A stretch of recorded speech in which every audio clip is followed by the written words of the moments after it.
దేశంలో HMPV virus కలకలం రేపుతోంది. దేశంలో ఇప్పటి వరకు 5 కేసులు నమోదయ్యాయి. బెంగళూరులో 2 చిన్నారులకు వైరస్ సోకగా గుజరాత్లోని అహ్మదాబాద్లో 1కి వైరస్ సోకింది. అదేవిధంగా తమిళనాడులో 1, కోల్కతాలో 1 కేసులు నమోదయ్యాయి.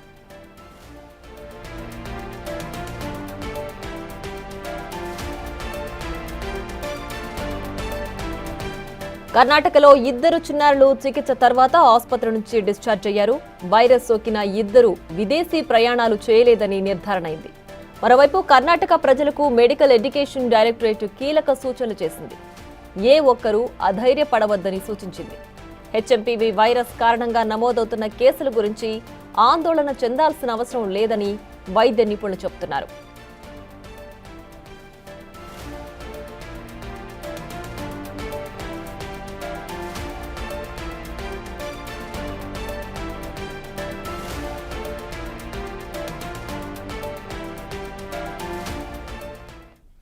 మరింత సమాచారాన్ని మా ప్రతినిధి శివ ఫోన్ లైన్ లో అందిస్తారు. శివ, చెప్పండి, హెచ్ఎంపీవీ వైరస్ కు సంబంధించి ఎలాంటి ఆందోళన చెందొద్దు అని చెప్తున్నారు.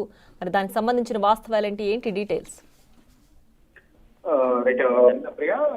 దేశవ్యాప్తంగా కూడా అంటే గుజరాత్ లో మొదట బెంగళూరులో 2 హెచ్ఎంపీవీ వైరస్ కేసులు నమోదయ్యాయి. దాని తర్వాత గుజరాత్ లోని అహ్మదాబాద్ లో 1 కేసు, తర్వాత తమిళనాడులో 2, కలకత్తాలో 1 కేసు నమోదయ్యాయి. మొత్తంగా దేశవ్యాప్తంగా ఇప్పటి వరకు 6 కేసులు నమోదైనట్లుగా కూడా తెలుస్తుంది. దీనికి సంబంధించి ఎవరు కూడా భయపడాల్సిన అవసరం లేదంటూ కూడా Indian council medical research department అంటే చెప్తుంది. కర్ణాటకలో మొదట అస్వస్థ గురైన 2 చిన్నారులను ఒక ప్రైవేట్ ఆసుపత్రికి తీసుకెళ్లిన సందర్భంలో అక్కడ వారికి టెస్ట్ చేసి ల్యాబ్ కు తీసుకువెళ్లారు. ఆ నమూనాను తీసుకెళ్లిన సందర్భంలో హెచ్ఎంపీవీ వైరస్ సోకినట్లుగా ఫ్లూ సంబంధించిన ఆనవాళ్లు ఉన్నట్లుగా కూడా వైద్యులు ధృవీకరించారు. తర్వాత ఇది కర్ణాటక ప్రభుత్వానికి సంబంధించిన ఉన్నత శాఖ వైద్య ఆరోగ్య శాఖకు సంబంధించిన ఉన్నత శాఖ అధికారులకు తెలిపిన నేపథ్యంలో వారికి కూడా చూపించిన నేపథ్యంలో వారైతే ఈ వ్యాధి నిర్ధారణ అయినట్టుగా చెప్తున్నారు. కానీ కర్ణాటక ప్రభుత్వానికి సంబంధించిన ల్యాబ్ లో మాత్రం దీన్ని పరీక్షించలేదనేది వారు చెప్తున్నారు. తర్వాత ఇటు కేంద్ర ప్రభుత్వం సంబంధించిన Indian council medical research centre కూడా చెప్పేసి మార్గదర్శకాలను కూడా జారీ చేశారు. అంటే ఇది కొత్తగా వచ్చిన వ్యాధి కాదు, గతంలోనూ ఇది ఉంది.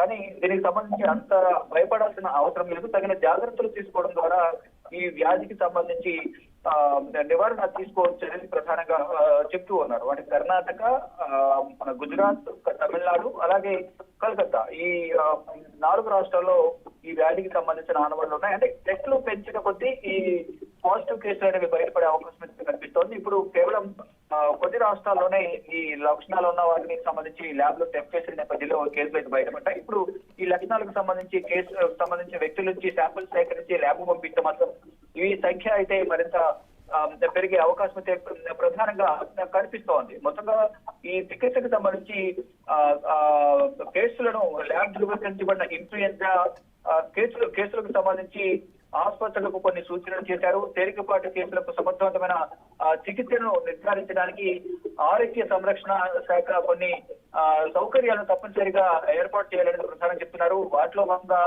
పారాసెటమాల్, యాంటీహిస్టమైన్లు, బ్రోంకో డైరెక్టర్లు, దీనికి సంబంధించిన టాబ్లెట్స్ అందుబాటులో ఉంచాలి. దగ్గు సిరప్లు వంటివి అవసరమైన మందులు కూడా నిల్వ చేయాలనేది కూడా కొన్ని చోట్ల ఆక్సిజన్ సరఫరాను కూడా అందుబాటులో ఉంచాలనేది కేంద్ర ఆరోగ్య శాఖ రాష్ట్రాలకు కొన్ని సూచనలు చేస్తున్నారు. తక్షణం దీనికి సంబంధించి ఎటువంటి ఇబ్బంది అయితే ఉండదు, ఎటువంటి ఎమర్జెన్సీ అయితే ఉండదు. కానీ తగిన జాగ్రత్తలు తీసుకోవాలి, మాస్కులు ధరించాలి. మరోవైపు ముక్కు నడవడం, కళ్ళల్లో ఏళ్లు పెట్టుకోవడం కానీ ఇటువంటి చేయకూడదు అనేది ప్రధానంగా వైద్య ఆరోగ్య శాఖ కొన్ని సూచనలు చేస్తుంది. ప్రధానంగా అందరూ కూడా తగిన జాగ్రత్తలు తీసుకోవడం ద్వారా ఈ వ్యాధి బాధ పడకుండా ఉండొచ్చు అనేది కేంద్ర ఆరోగ్య శాఖ కానీ ఇటు Indian council medical research centre కూడా చెప్తూ ఉంది. Right Shiva, thanks for the updates.